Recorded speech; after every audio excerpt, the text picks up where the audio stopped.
भजन करे महादेव राम तुझे सदा शिव दोघे देव एक पाही तया ऐके तुझे नाही शिवा रामा नाही भेद शिवा रामा नाही भेद ऐसे देव त्रिसिद्ध दोघे देव एक पाही तया ऐके तुझे नाही जने म्हणे आत्मा एक जने म्हणे आत्मा एक जने म्हणे आत्मा एक सर्वा घटी तो व्यापक दोघे देव एक पाही तया ऐके तुझे नाही विठ्ठल विठ्ठल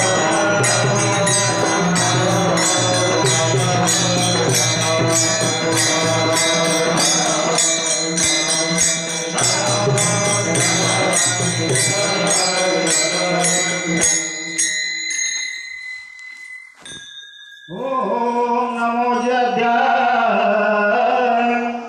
वेद प्रतितपाद्या जय जय स्वसंवेद्या आत्मरूपा देवा तुझी गणेशु सकलार्थमते प्रकाश तू मने निवृत्तिदासो अवधारी जोगी आता नमो वाग्विलासिनी जी चातुर्य कला कामिनी जी शारदा मनमोहिनी नमिनी म्या मज हृदयी सद्गुरु तेने तारिला संसार गुरु मनोने विश्व सत्य देवो विवेकावरी समचरण सरोजम साम्रणिका बोधाम जगनने हितपाणी मंडन मंडनाना तरुण तुलसी माला कंजरम कंज नेत्रम सदैवदासं विठ्ठल चिंतयामि करुणा करो प्रथम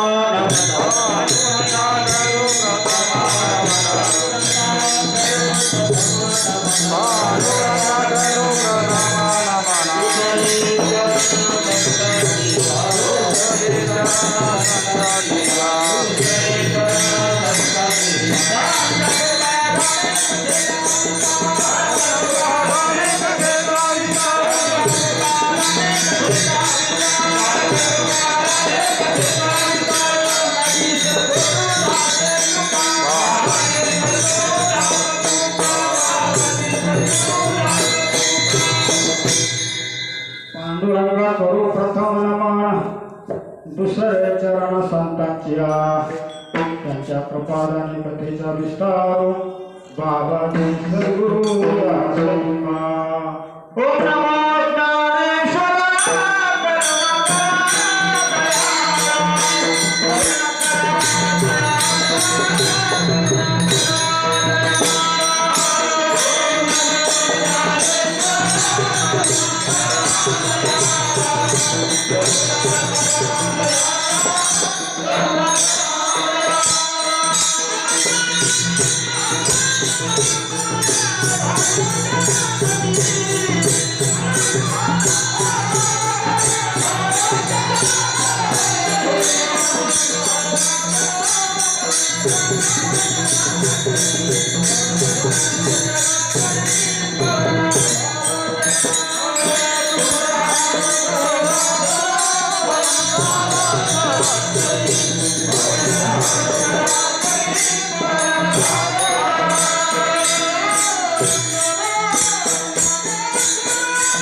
करुणा करा दया तुमचा अनुग्रह लाधलो पवन झालो चराचरी कर्तो गौरम करुणावतारम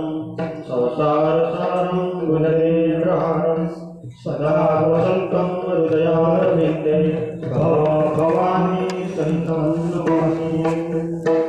श्री संतांची भजना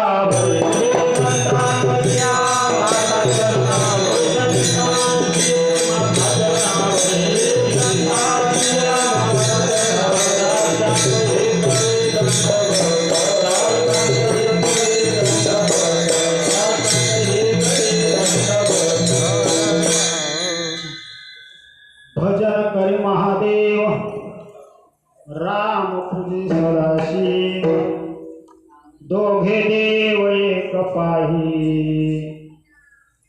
तया ऐके दुजे नाही। प्रस्तुत प्राप्त प्रसंगी प्राप्त वेळी प्राप्त घटिका आणि प्राप्त स्थळी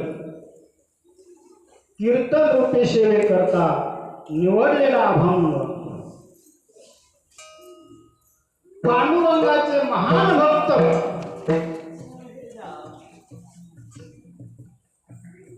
ज्यांना भगवंताने ज्यांच्या सोबत दळण करावं कांडण करावं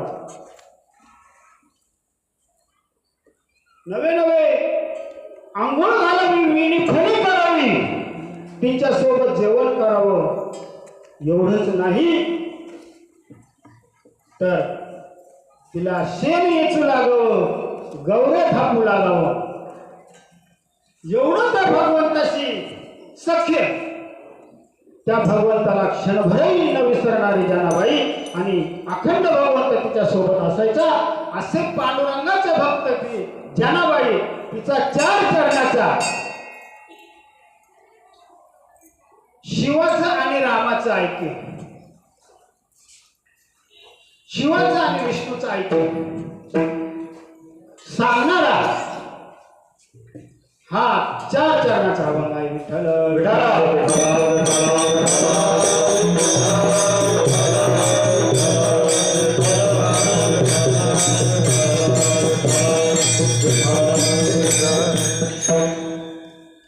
या अभंगाद्वारे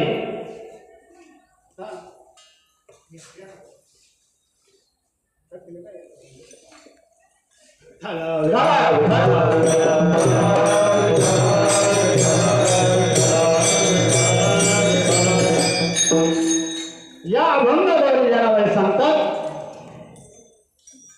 देवांचाही देव महादेव सर्व देवांचा देव तो महादेव तो भजन कोण करतो तो महादेव काय करतो भजन करतो तो सतत भजनात दंग असतो आणि एवढंच नाही तर त्या महादेवाचं भजन कोण करतो राम करतो महादेवाचं भजन कोण करतो राम करतो असे हे दोन्ही देव पाहिलं तर एकच आहे राम वेगळा आणि शिव वेगळा असं काही नाही दोन्ही देव एकच आहे त्यांच्यामध्ये दुसरं नाही दोघे देव एक पाही तया ऐक्य दुजे नाही आणि शिवात आणि रामात भेद नाही शिवा रामा नाही भेद ऐसे देवते ही शिव आणि एवढंच नाही तर जनाबाई सांगतात की तो शिव तो राम सर्व व्यापक आहे सर्वांच्या हृदयात आहे तो आत्मरूपाने ओतप्रोत भरलेले आहे सर्व व्यापक आहे त्याच्या वाचून जागाच रिकामी नाही अशा प्रकारे ह्या अभंगाचा धावता भावार्थ विठ्ठल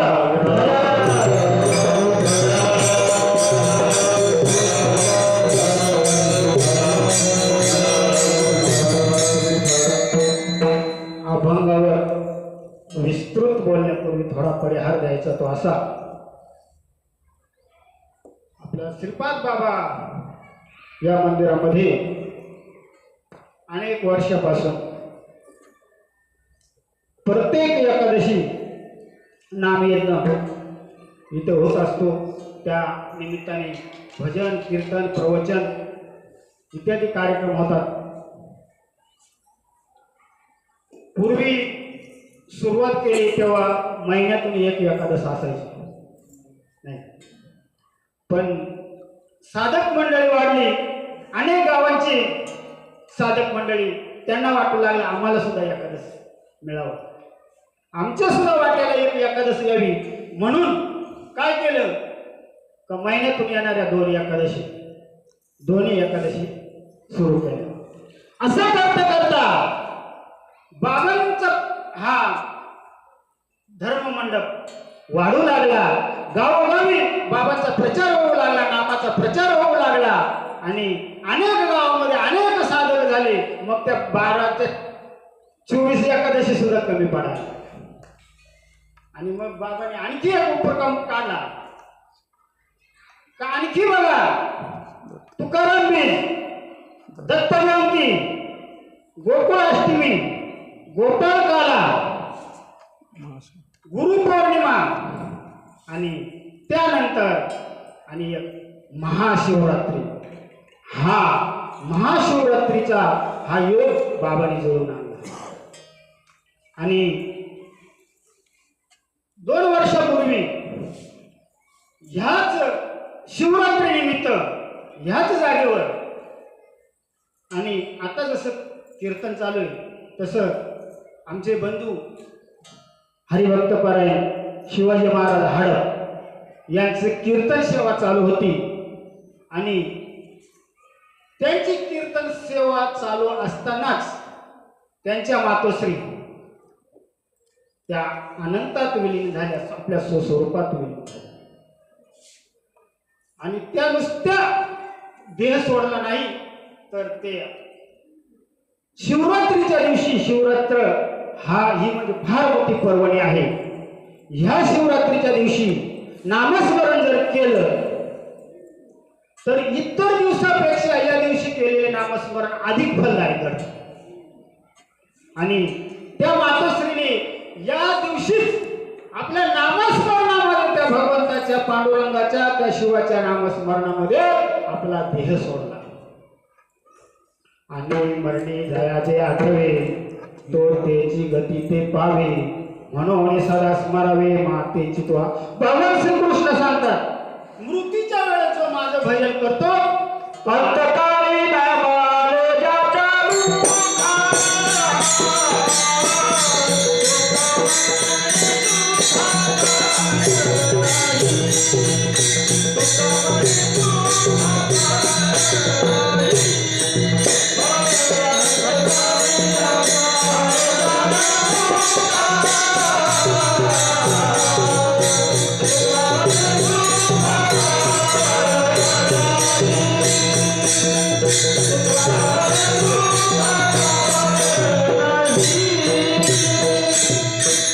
अंतकाळी ज्याच्या नाम आल्या मुखा, तुका म्हणजे त्याच्या सुखा, त्याच्या सुखाचं फारच नाही वर्णनच करता येणार नाही. ज्यांनी भगवंताच्या भजनामध्ये, नामस्मरणामध्ये देह जर सोडला तर त्याच्या सुखाला पारवारच नाही, तो सुखरूपच होतो, नवे नवे भगवत स्वरूपच होतो. तरी झटझोडून व्हायला निघ, ये भक्तीची या वाटेला, ज्या पावसा वैगरिक धाम, माझी जर भक्ती केली, माझी भजन केलं तर माझ्या स्वरूपालाच प्राप्त होईल. तर अशा प्रकारे त्या मातेने ज्याप्रमाणे बघा का झाकल्या घटीचा दिवा, नेनो काय झाला तेव्हा, या रीती जो पांडवा ते ठेवी. झाकल्या घटीचा दिवा, आपण दिवा लावतो, तो दिवा लावल्यावर त्याच्यावर आपण काहीतरी झाकण ठेवलं, झाकण ठेवल्यावर तो दिवा केव्हा विझला हे कळतं का? नाही कळत. तसं त्या मातेने कधी दिवा सोडला हे कळलंच नाही.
उजवळल्या ज्योती ठाईच समाप्ती झाली. कापुराची ज्योत लावली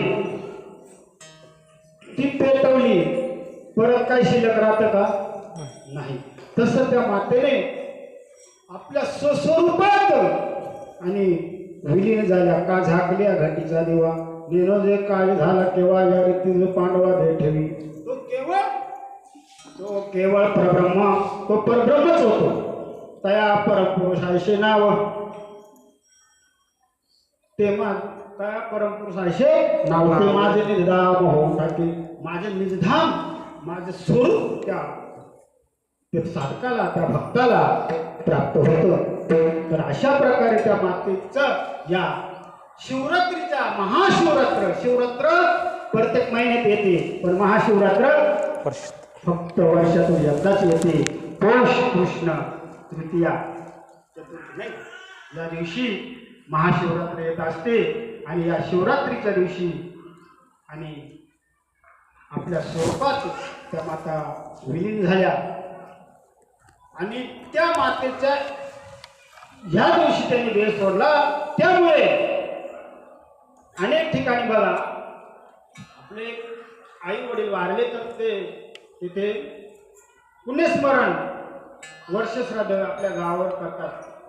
पण त्यांचं भाग्य बघा त्यांनी श्रीपाद बाबांच्या मंदिरामध्ये एकादशी घ्यायच्या ऐवजी आणि शिवरात्र घेतली आणि त्या निमित्ताने आणि त्या उजाळ व्हावा आणि सर्व साधकांना त्या तत्वाची जाणीव व्हावी आणि म्हणून ही महाशिवरात्र आणि येथे करण्याचं नियोजन केलं. आणि म्हणून हरिभक्तपरायण हडप महाराज यांनी या महाशिवरात्रीची सेवा येथे घेतली. विठ्ठल विठ्ठल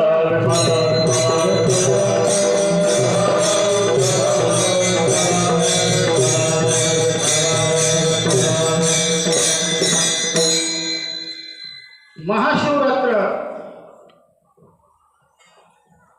असं म्हटलं जातं. आपल्याकडं लग्न झाल्यावर लग्नाचा वाढदिवस साजरा नाही का त्याला काय म्हणतात तर आजच्या या दिवशी भगवान शंकर आणि पार्वती यांचं लग्न झालं म्हणजे काय झालं जीवाचं शिवाचं ऐक्य झालं. या दिवशी भगवान शंकराने अनेक वर्ष तपश्चर्या केली परंतु त्या तपश्चर्याचं फळ या महाशिवरात्रीच्या दिवशी त्यांना आणि त्या आपल्या ज्या स्वरूपाची आपले मूळ स्वरूप आहे त्या स्वरूपाची म्हणजे त्यांना ओळख झाली. म्हणजे जीवाचं ऐक्य झालं शिवाचं ऐक्य झालं म्हणजे खऱ्या अर्थानं जीव आणि परमात्मा यांचं ऐक्य होणे याला काय म्हणतात शिवावस्था नाही का. आणि म्हणून ह्या दिवशी भगवान शंकर समाधिस्थ असतात आणि ह्या दिवशी जर साधकाने भजन केलं नामस्मरण केलं रात्रभर स्मरण केलं तर विशेष असते भगवंताची शक्ती त्या भगवंताची स्वरूपाची नवे नवे जीवशिव ऐक्य त्या तुझं सहज होतं. कारण या दिवशी सहज जरी त्या भगवंताचं त्या शिवाचं सहज दर्शन झालं सहज जरी त्यांच्या पिंडीवर बेलपत्र जरी सोडलं पाणी जरी सोडलं तरी महान असं भाग्य महान असे पुण्य या दिवसाला प्राप्त होतो. आता एक कथा सांगितली जाते थोडक्यात एक शिवरात्र म्हणून थोडक्यात सांगतोय कारण कथा सांगणे आपला उद्देश नाही परंतु आज महाशिवरात्र आहे आणि म्हणून एक म्हणे काय पारधी होता पारधी तो काय करायचा शिकार करायचा रोज शिकारीला जायचा. आता त्याला शिवरात्र काय एकादशी काय काय त्याच्याशी काही संबंध नाही. रोज उठायचं शिकारीला जायचं आणि त्या शिवरात्रीच्या दिवशी तो सकाळीच उठला आणि शिकारीला गेला. सकाळी घरी काही खाल्लं नव्हतं तसा शिकारीला गेला. शिकारीला जात असताना त्याला कुठलीही शिकार भेटली नाही आणि तो दिवसभर त्याला उपवास घडला. दिवसभर उपवास घडला.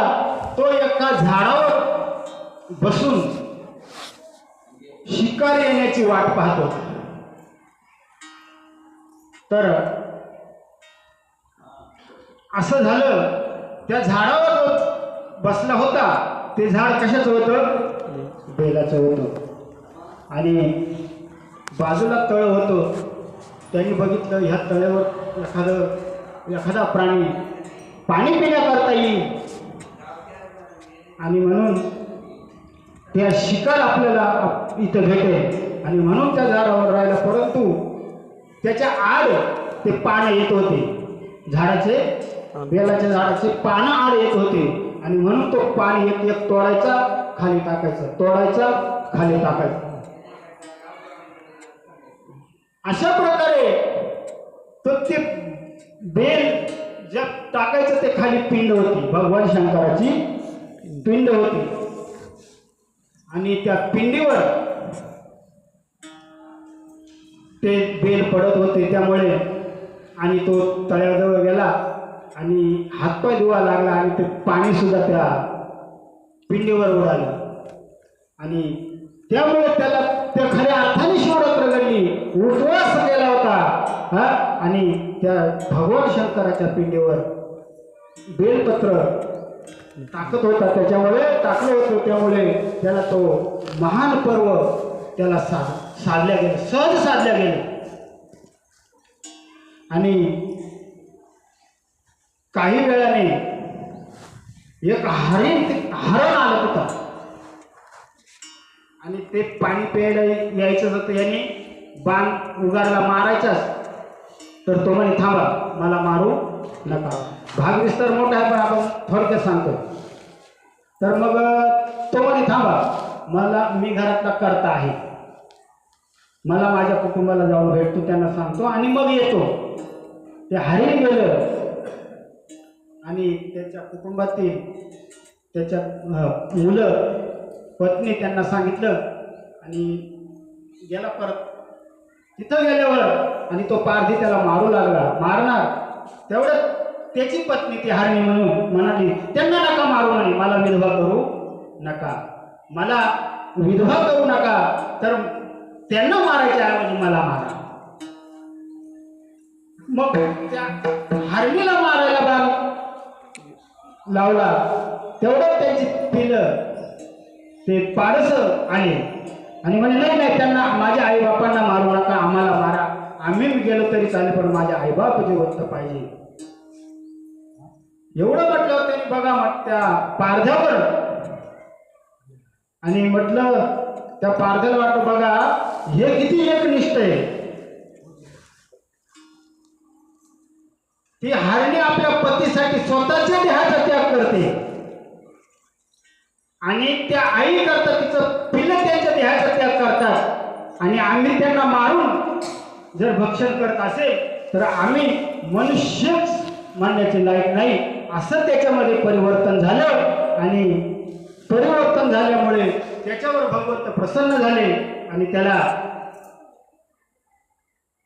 व्याग म्हणून या मंडलामध्ये आजही आहे आणि त्या हरणाला सुद्धा जागा दिली. सांगायचं तात्पर्य एवढंच आहे का या दिवशी सहज जरी भगवंताचं नाम मुखात जर आलं तर त्याच्या सुखाला पारावार नाही. असा हा महापर्व, हे महापर्व एकादशी असतात. 12-24 एकादशी असतात.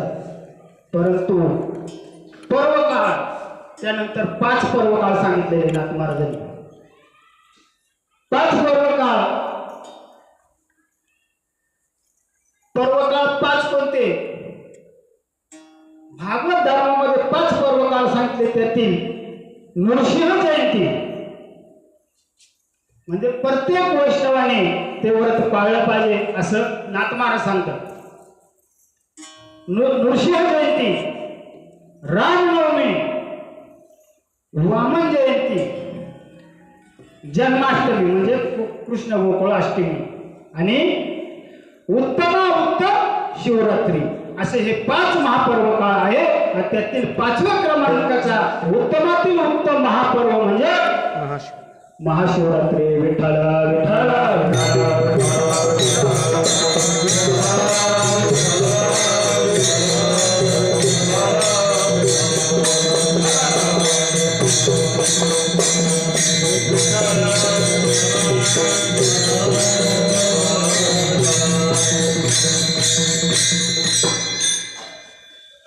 भजन करणे हे खऱ्या अर्थाने प्रत्येक जीवाचं कर्तव्य आहे. नवे नवे देख मनुष्य जात सकाळ स्वभावताच भजनशील आहे.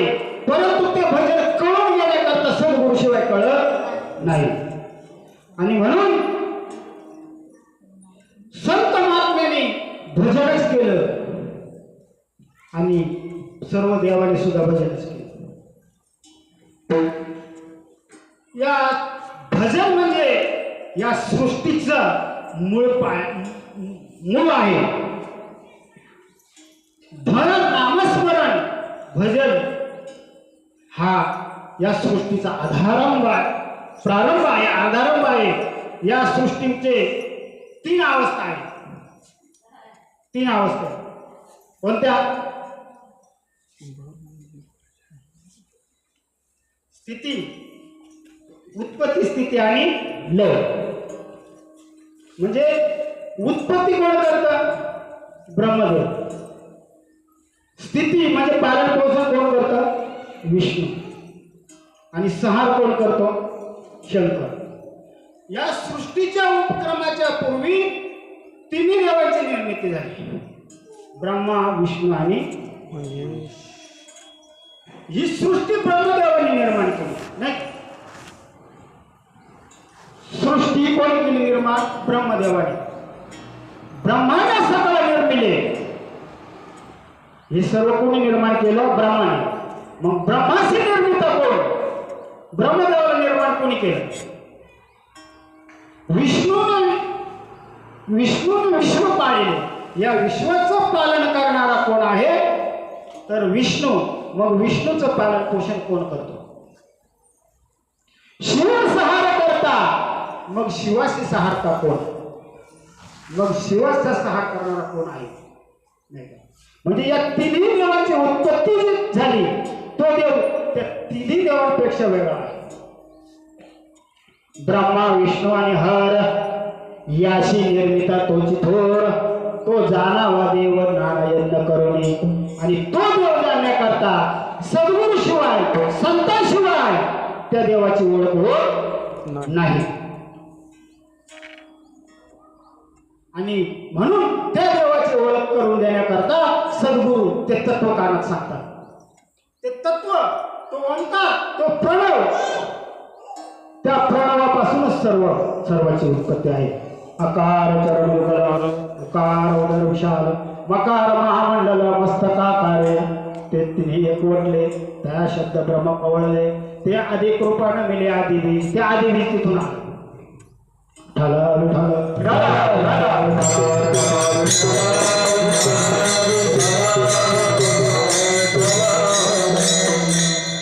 म्हणून भगवान शंकर, भगवान ब्रह्मदेवाने सुद्धा भजन केलं. ज्ञानेश्वर महाराज सांगतात, सृष्टीची या उपक्रमा पूर्वी गा विरुद्धमा. वेडा असा ब्रह्मा एकला होता. मज ईश्वराचे नाव वळते. ना सृष्टी करू न शके. तो थोर केला एके नामी दिली. ज्या नामाने त्यांना या सृष्टी निर्माण करण्याची पात्रता त्यांच्यात निर्माण झाली. शिवाला जर शिवत्व प्राप्त झाला असेल तर ते भजनामुळेच. भजन करे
भजन करी महादेव राम पूजी सदाशिव शिव भजन कर भजन करी महादेव महादेव भजन करतात मग महादेव कोणाचं भजन करतात आत्मा जो शिवाचा राम जप आत्मा जो शिवाचा राम जप आत्मा जो शिवाचा राम जप राम कृष्ण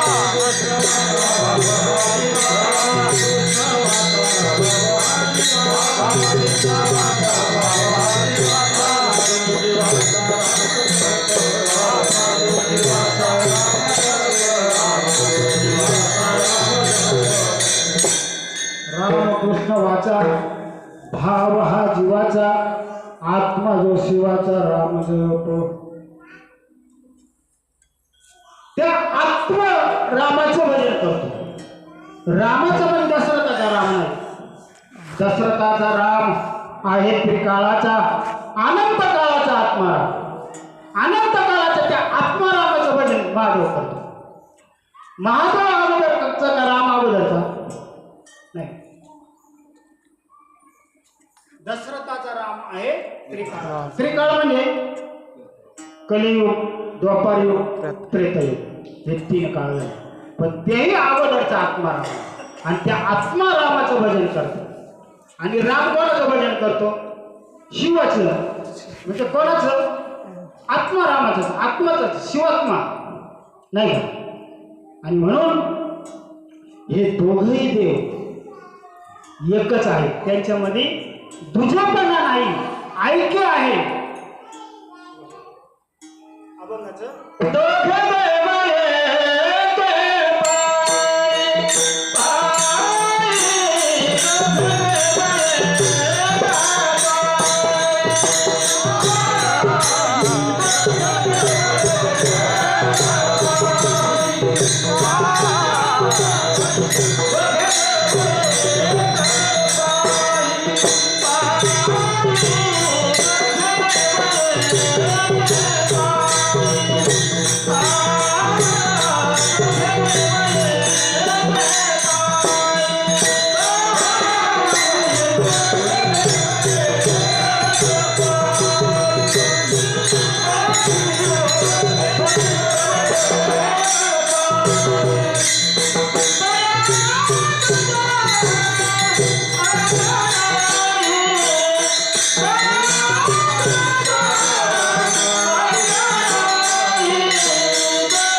दोघे देव एक पाहे तया ऐके तुझे नाही दोन्ही देव एकच आहे त्यांच्यामध्ये ऐके तुझेपणा नाही आता कसं म्हणा तर बघा भगवान शंकर भजन करत होते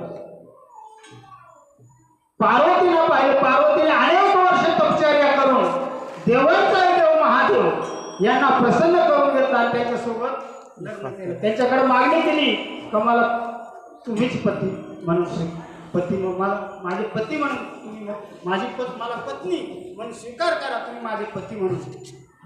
अशा प्रकारे त्यांनी त्या भगवान शंकराकडे मागणी केली. आणि तो दिवस म्हणजे या दिवशी म्हणतात त्यांचं लग्न झालं. तर त्या लग्नामध्ये त्यांनी वचन दिलं होतं तर मी काही तुझ्यापासून लपवणार नाही, कोणतीही गोष्ट गुप्त ठेवणार नाही, असं वचन दिलं होतं लग्नामध्ये. आणि एका दिवशी ते ध्यानस्थ बसले होते. ध्यानस्थ बसलेले पाहता आणि पार्वती माता म्हणाली, देवा तुम्ही तर सर्व देवांचे देव, तुमच्यापेक्षा श्रेष्ठ देव कोणीच नाही. तुम्ही देव म्हणजे महादेव आहात, देवांचेही देव आहात. मग तुम्ही कोणाचं भजन करतात? तर ते म्हणे, मी जे भजन करतो ना त्या रामाचं करतो. मग मलाही सांगा. ते म्हणे, असं सांगता येणार असं सांगता येणार नाही, त्याच्याकरता एकांतात जावं लागेल. ते गुज आहे, गूढ आहे, ते एकांतात जाऊन सांगावं लागेल. आणि म्हणून ते एका सरोवराच्या ठिकाणी गेले. आणि सरोवराच्या ठिकाणी गेल्यावर भगवान शंकराने त्या पार्वतीला ते गुह्य सांगितलं, ते बीज सांगितलं.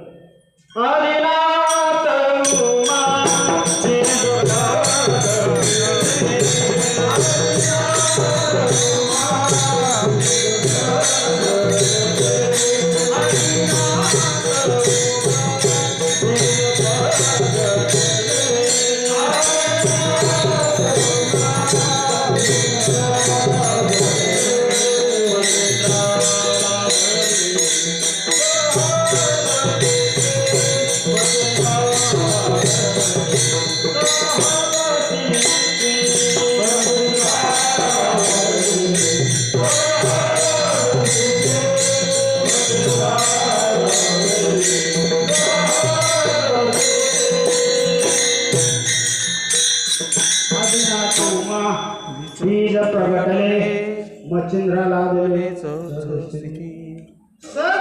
मच्छिंद्राला मिळाले. मच्छिंद्र कुठं होते? मच्छच्या पोटामध्ये. मच्छच्या पोटामध्ये मच्छिंद्रनाथाने ऐकलं. त्या मच्छिंद्रनाथ कोणाचा अवतार? भगवान नवनारायणापैकी भगवान विष्णूचा अवतार म्हणजेच मच्छिंद्रनाथ. बरं, त्या मच्छिंद्राने बोध कोणाला केला? मच्छिंद्राने बोध गोरक्षाशी केला.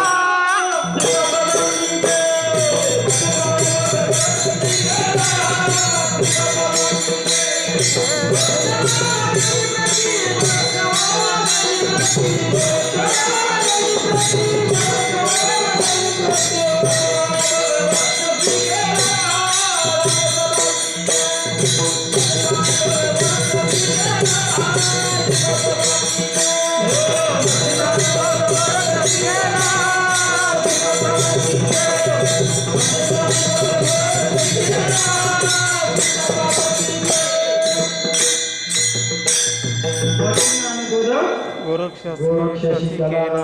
मग गोरक्ष कोण? भगवान शंकराचा अवतार गोरक्ष.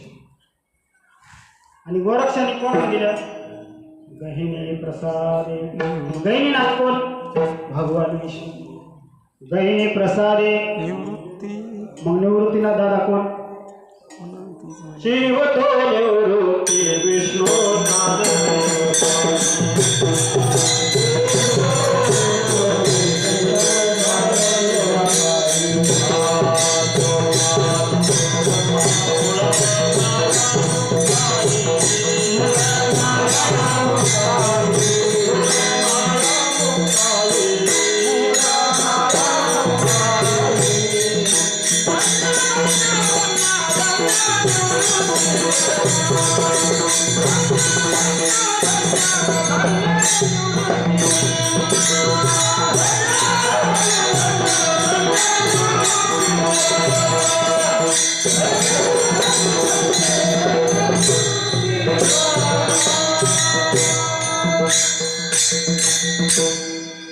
तर त्या गहिनी प्रसाद प्रसाद कोणाला दिला? गहिनीनाथांना.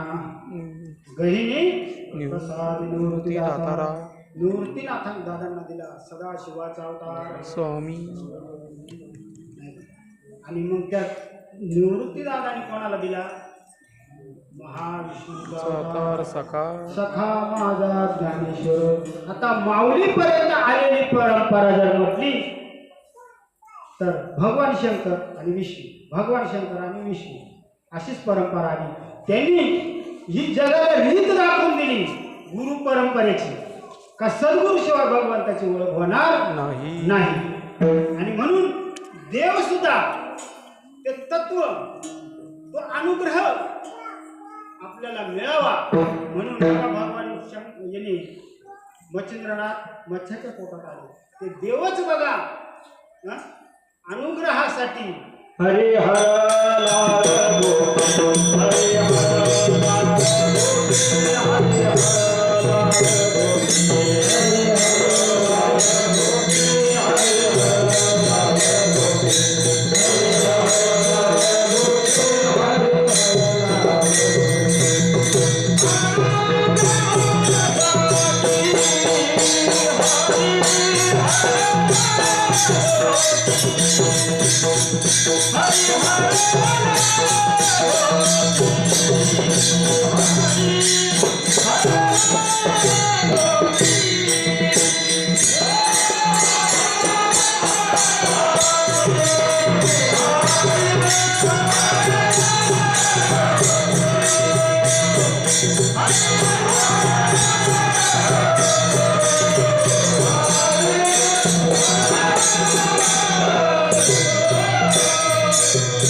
आणि म्हणून देव सुद्धा या देहाची अपेक्षा करतात. हरिहराला सुद्धा वाटतं का तो अनुग्रह माझ्या कानी पडावा आणि म्हणून ते देह घेत घेत आले. विठ्ठल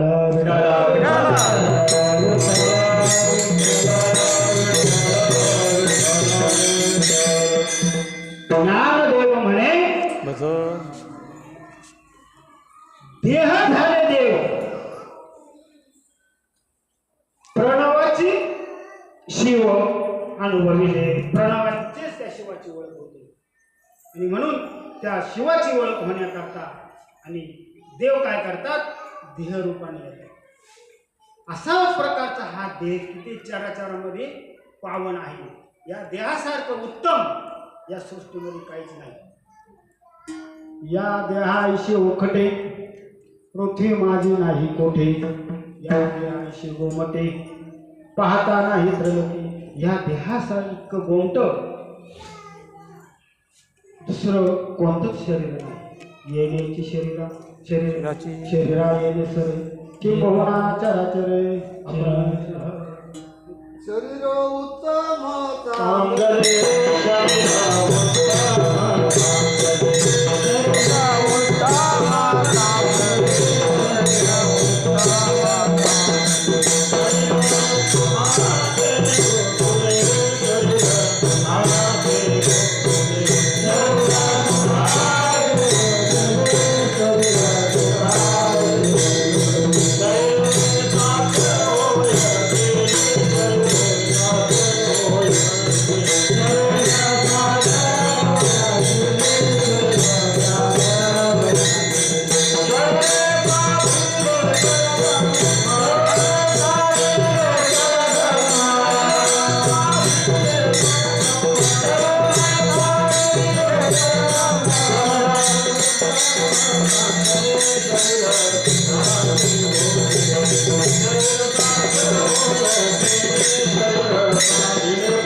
शरीर सुखाचे घोषले शरीर साध्य होय केले शरीर साधले परब्रह्म.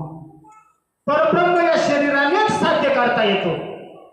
आणि म्हणून देव सुद्धा शरीर देह घेऊन या शरीरामध्ये हा मानव देह घेऊन आणि अवताराला आले नाही का. नवे नवे स्वर्गीचे अमर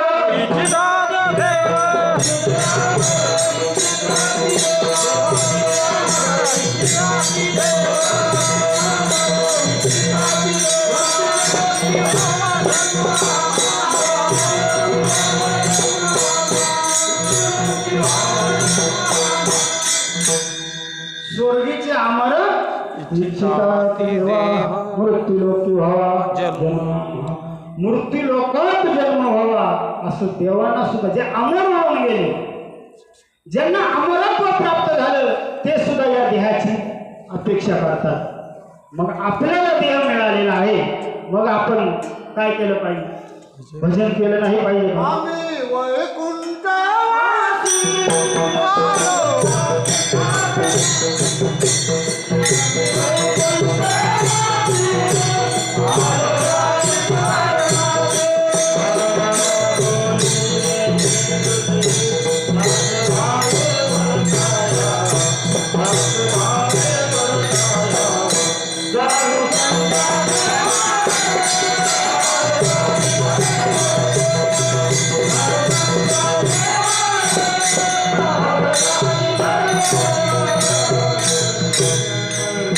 आम्ही वैकुंठवासी आलो याच कारणासी बोलिले जे ऋषी सासू भावी वर्तया झाडू संताचे मार्ग आडराने भरले जग उचिष्टाचा भाग सोडले ते शेवी.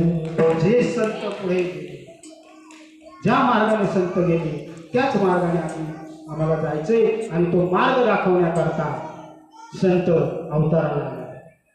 आणि अशाच प्रकारे सच्चिदानंद श्रीपाद बाबा सच्चिदानंद रामदास बाबा तेच कार्य करण्याकरता अवताराला आला.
बघा देव आणि संत काय वेगळे.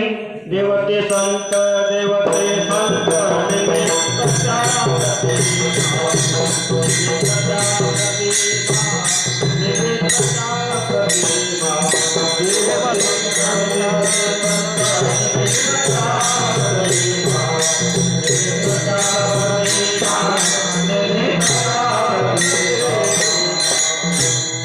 देवतेची संत संततेची देव निमित्त मात्र प्रतिमा.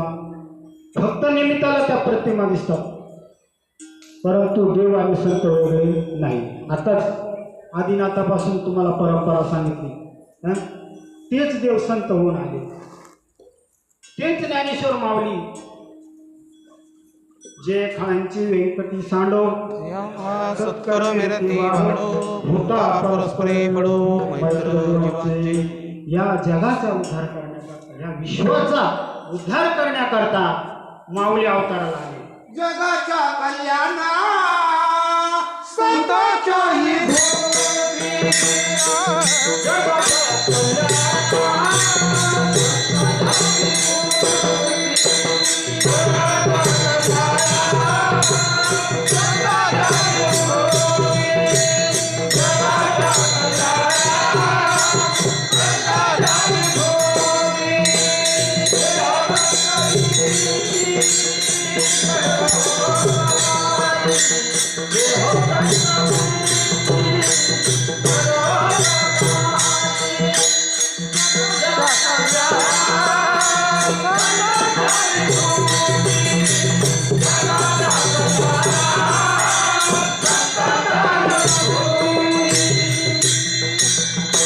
जगाच्या कल्याणा संताच्या विभूती देह कष्टमिती. आता कष्ट होतात का पुष्ट होतात? आता पुष्ट व्हायचं काम चाललेलं आहे. पण बाबाने आपल्याला पुष्ट व्हायचं नाही तर कष्ट व्हायचं शिकवलं. माऊलीने या जगावर इतका उपकार केला, त्याच्या उपकाराची त्याच्या फेड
जीवांचा उद्धार करण्याकरता संत अवताराला येत असतात.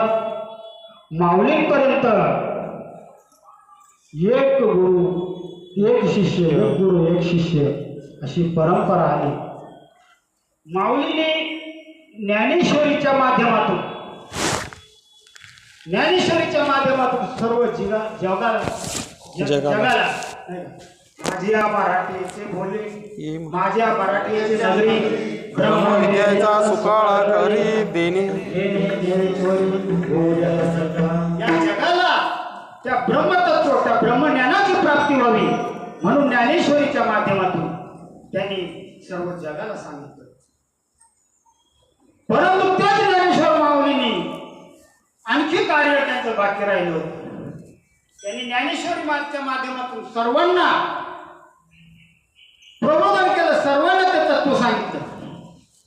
पण ते ज्याला कळेल, संताला शरण जाईल तेव्हाच कळेल, एरवी कळणार नाही. किती ज्ञानेश्वरी पाठ केली तरी कळेल का?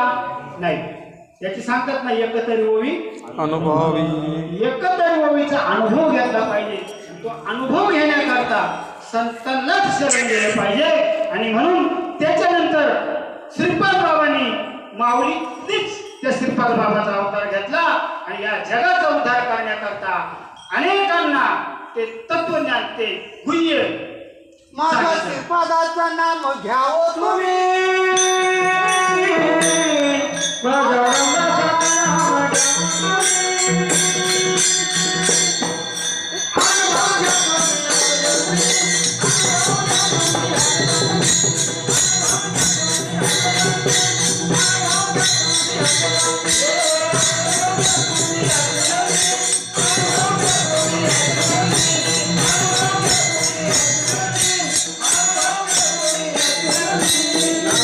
चिंतन करा तुम्ही.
तर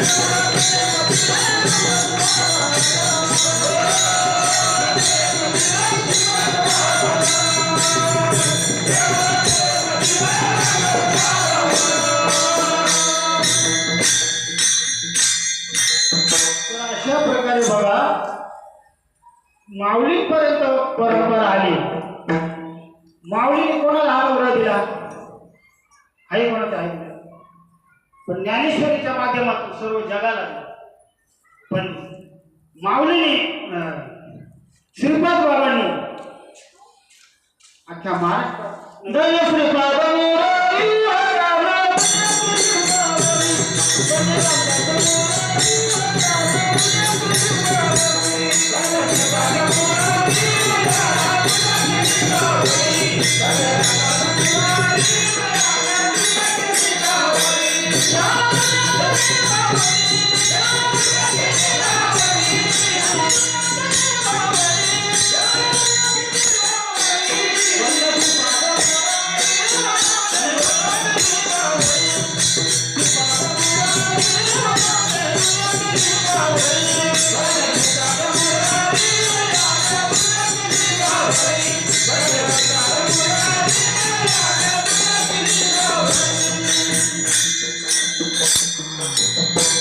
तर स्मशानामध्ये भगवान शंकर जे नाम जपत होते तेच नाम पुन्हा आपापर्यंत ज्याने पोहोचवलं ते म्हणजे श्रीपाद बाबा. संत श्रीपाद बाबा घेतले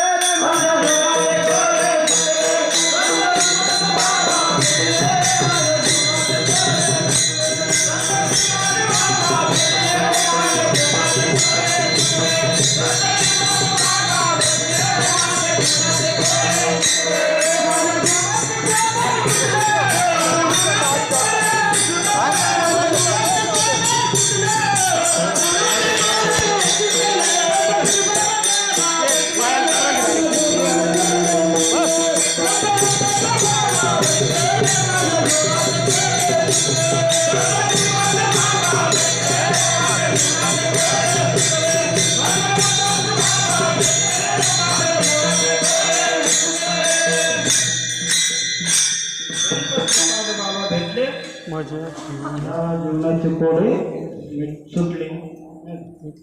खऱ्या अर्थाने हा देह कशासाठी मिळाला, हा देह मिळाल्यावर करायचंय काय आणि जायचं कुठं, एक कोड प्रत्येक मनुष्य देहाला आलेल्या प्रत्येकाचं कोड येते.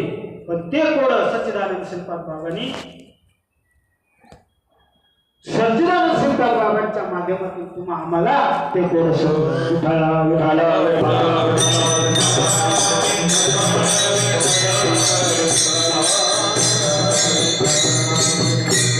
अशा प्रकारे देवच परंपरेने आले.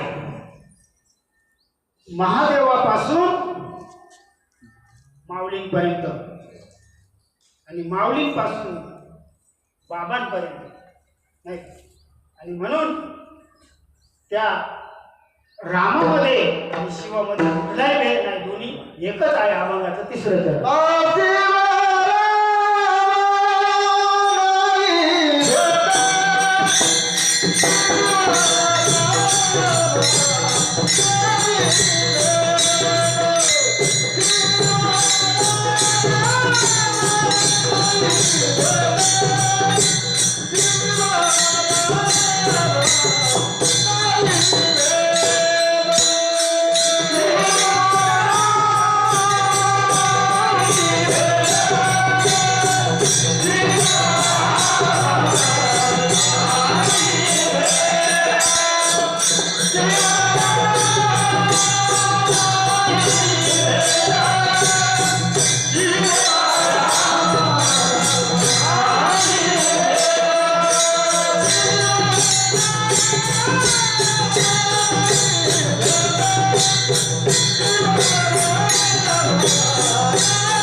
शिवा रामा नाही भेद ऐसे देवते सिद्ध. शिवामध्ये आणि रामामध्ये भेद नाही. शिवही राम आणि रामही शिव. शिवाचाही आत्मा तोच आणि रामाचाही आत्मा तोच. एक हरी आत्मा जीव शिव.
महादेवाकडे दत्तशास्त्र आहे. त्रिशूळ नाही, त्या त्रिशूळावर काय काशी खोरे आणि भगवान विष्णूच्या हातात काय चक्र. त्या चक्रावर काय आहे पंढर. तर अशा प्रकारे भावाने फार सुंदर प्रमाण दिलं. तर नामदेव महाराज म्हणतात नामा म्हणे शिव विष्णू. नामा म्हणे शिव विष्णू एक रूप आहे. असं एक रूप जाणून आणि त्याचं भजन करा. त्याला एकच रूपाने पहा. एक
दोघांकडे जर पाहिलं तर दोघांचे जर म्हटलं तर हृदयात गुढी एकच आहे.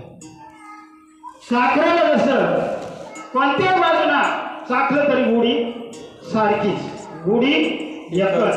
तसं रामाला भजलं शिवाला भजलं तरी ते भजन एकच एकच भजन होतं. एक तत्व नाम दृढ हरी म्हणा हरी श्री करुणा येईल तुझे सोपार सोपार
अशा प्रकारे शिवरामध्ये भेद नाही, विष्णू किंवा शंकरामध्ये भेद नाही.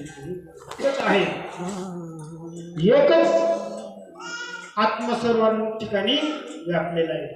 एक हरी आत्मा जीव शिव वाया जीवातही तोच आहे आणि शिवातही तोच आहे. ज्ञानदेवा प्रमाण आत्मा हा निधान सर्व घटी पूर्ण एक नांदी. तो सर्व घटात पूर्ण नांदतो, प्रत्येकाच्या घटात तोच आहे. प्रत्येकाच्या हृदयात तोच आहे आणि त्याच्याशिवाय जागाच रिकामी नाही. विठ्ठल जळी भरला विठ्ठा ठावा नाही बोला, तो मी डोळ्याने पाहिला विठ्ठल. विठ्ठल परंतु त्याला शोधायचं आहे ना, तो जळी आहे, स्थळी आहे, आग्ने आहे, काष्टी आहे, पातळी आहे, सर्व ठिकाणी आहे. त्याच्याशिवाय जागाच रिकामी नाही. भरला घर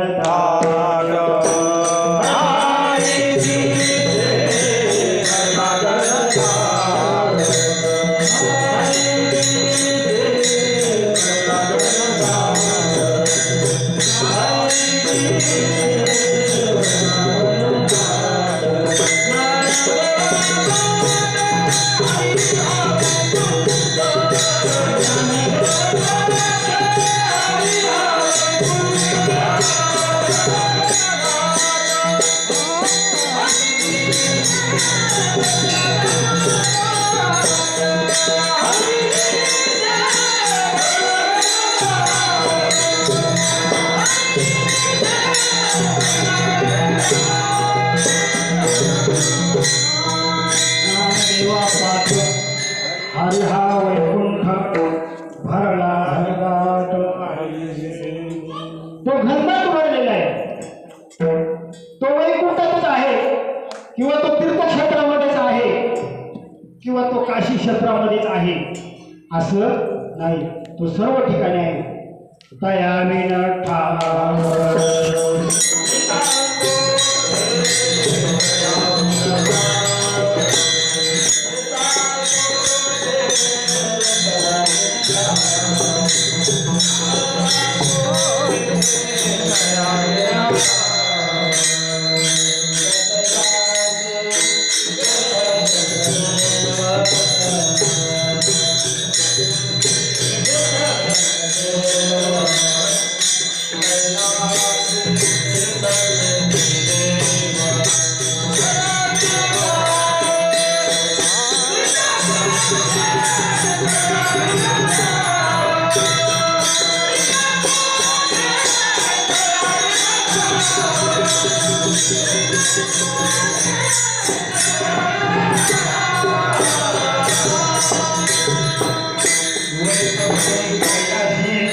तीर्थक्षेत्री देव तयालीन ठावरिता कुठे.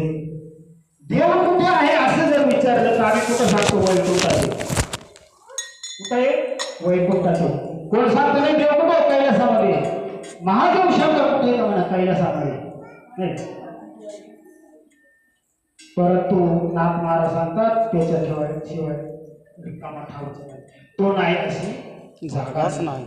इतका व्यापक आहे, इतका व्यापक आहे का सुईचे टोका एवढी सुद्धा जागा रिकामी नाही. मग एवढा घनदाट भरलेला असून सुद्धा आम्हाला का दिसत नाही? तर आम्हाला संतांची संगती नाही. ज्या वेळेस संतांची संगती घडेल तेव्हा तो व्यापक परमात्मा भेटल्याशिवाय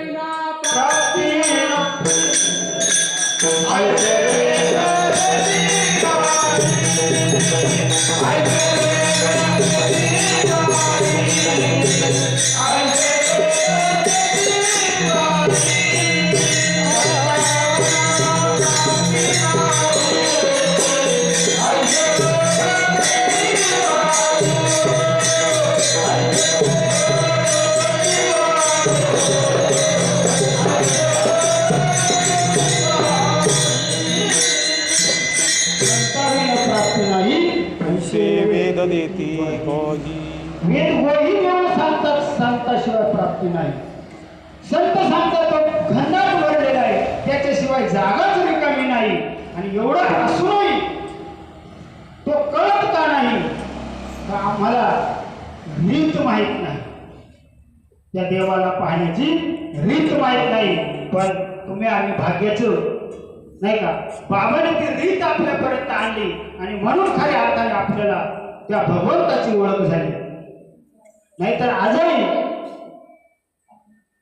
भगवंताचं भजन आज जर पाहिलं तर महाशिवरात्रीच्या निमित्ताने महाराष्ट्रस्थ नव्हे तर पूर्ण भारत देशामध्ये नाही का महादेवाचा उत्सव चाललेला आहे, महादेवाचं भजन चाललेलं आहे. पण ते भजन कळून घेतलं का? महादेव जसं भजन करत होते ते काय भजन करत होते? त्याने कोणतं बीज सांगितलं पार्वतीच्या कानामध्ये? ते कोणाला माहिती आहे? परंतु आपल्याला श्रीपाद बाबांनी सांगितलं, नाहीतर आज फक्त भजनच चालेल.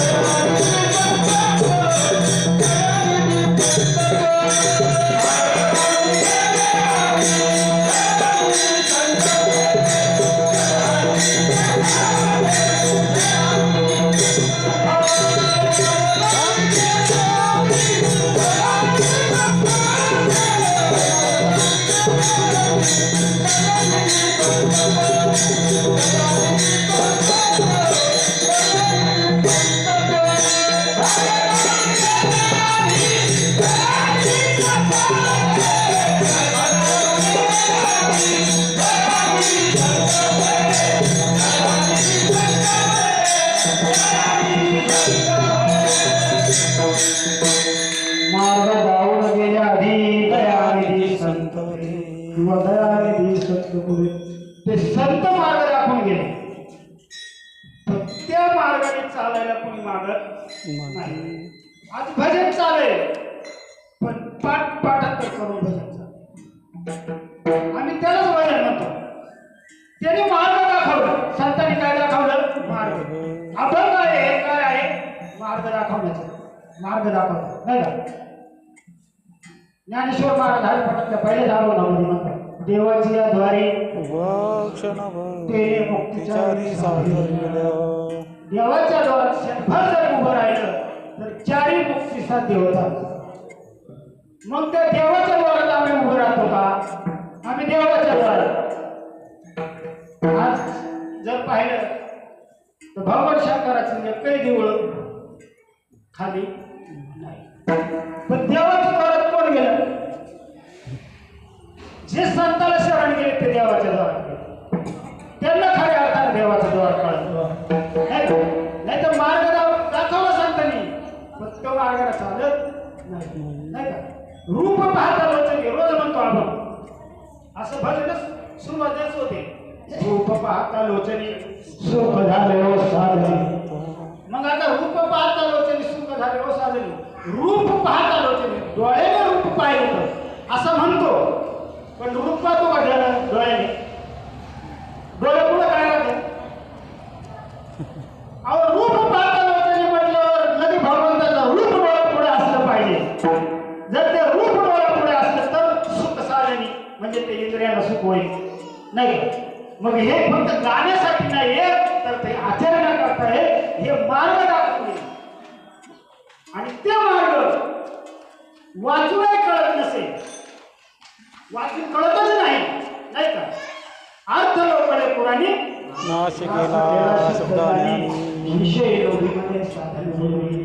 तर त्याचा अर्थ कळत नाही. ते अर्थ कळण्याकरता संताचीच शरणागती केली पाहिजे. संतापायी माथा धरिता स्वभावे देणे भेटू देवा. तो जरी एवढा व्यापक आहे परंतु तो दिसायला पाहत असेल तर संताला शरण गेलं पाहिजे. मग तो आपोआप दिसेल नाही का? त्याला पाहण्यासाठी तो जरी व्यापक आहे, सर्व ठिकाणी आहे, सर्व घाटामध्ये आहे, पण तो आपल्या हृदयात पहिला शब्द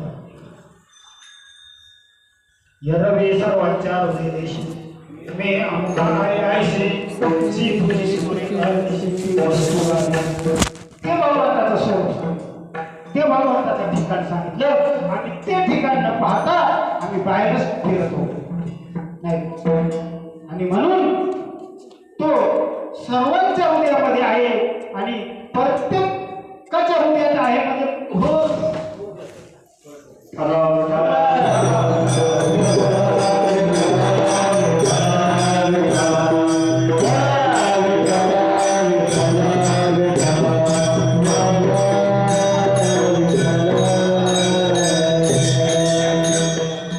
तर असा व्यापक परमात्मा प्रत्येकाच्या हृदयात आहे, प्रत्येकाच्या हृदयात म्हणजे प्रत्येकाच्या घाटात आहे. आणि प्रत्येकाच्या घाटात असून तो व्यापक बनलेला आहे. हेच जनाबाई अभंगाचे श्रेणी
आत्मा एक सर्वव्यापी तो व्यापक तोच आत्मा आहे, तो एकच आहे, तोच जीवात आहे, तोच शिवात आहे, तोच रामात आहे, तोच विष्णूत आहे. नवे नवे प्रत्येक जीवामध्ये तोच आहे आणि तो व्यापक बनलेला आहे. असं या पद्धतीने जनाबाईंनी या अभंगाद्वारे सांगितलं. ते तसं असेलच असं नाही.